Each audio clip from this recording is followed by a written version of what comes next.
So, Michael Trota, I am Detective Glenn Mackenzie. Gusto kong i-record ang usapan ng ito para sa mabilisang investigasyon. Okay? Okay. May patay na abogado, may patay na isang pulis, at may patay na isang kriminal. At buhay na isang law student. Paano umabot sa ganyan? Mahirap ipaliwanag. Ito lang nalaman ko. Ang aming session ay nakatanggap ng tawag banda alas 5 ng hapon. Nanggaling ito mismo sa mama mo.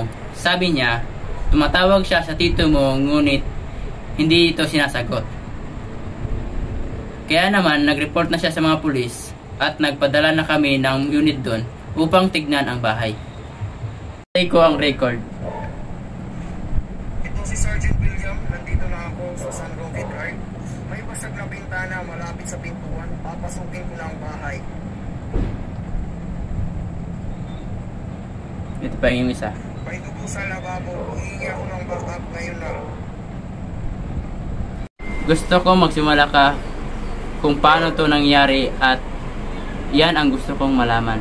Kay mama talaga idea yon na bisitahin ko si Tito at maghanap ng trabaho na patungkol sa abogasya. Talaga ulit nakita si Tito Josh simula nung 2 taong gulang ako.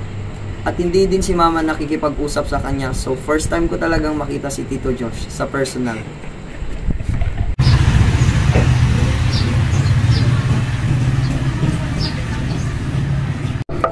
Tito Josh? Tito Josh?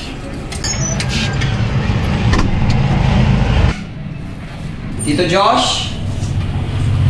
Tito Josh?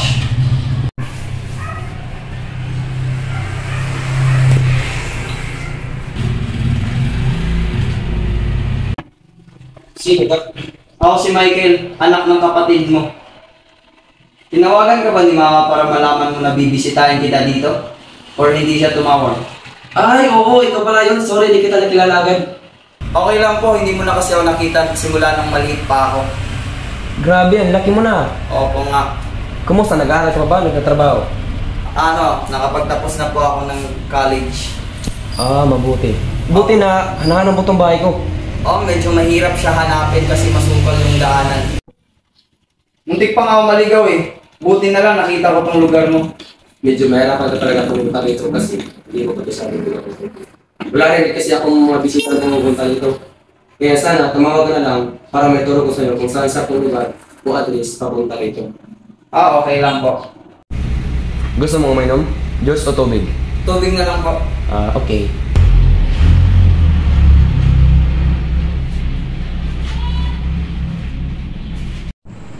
So, ano pinag-usapan yun pumunta ka doon? May lang naman ako ng legal advice at tinuruan niya ako kung paano manalo sa kaso. Tapos, gumawa din kami ng connection sa mga pulis. At nung college din siya, kinento niya rin sa akin kung anong mga pinagdaanan niya nung magkasing edad pa lang kami. Nakakatuwa lang kasi hindi naman siya katulad ng sinasabi ni mama. At hindi lang din ako nagtanong. So sabi ng judge, cancel your stay leading the witness. Grabe, ang galing mo pala, no? Ganun pala ang strategy para manalo sa isang kaso. Saan po yung CR? Doon sa dulo sa kaliwa. Sige po, babalik lang po ako.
Sinungaling. So ganun yung nangyari?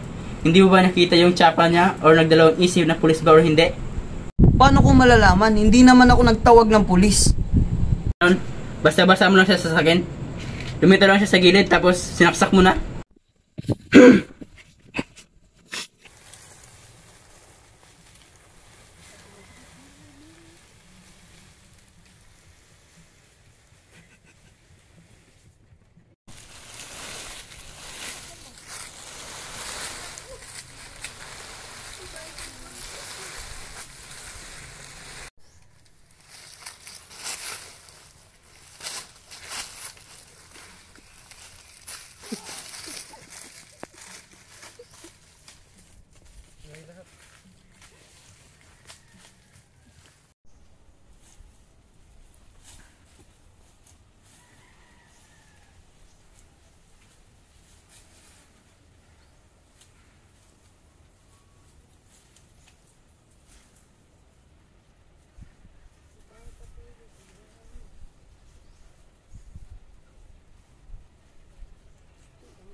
Nanya.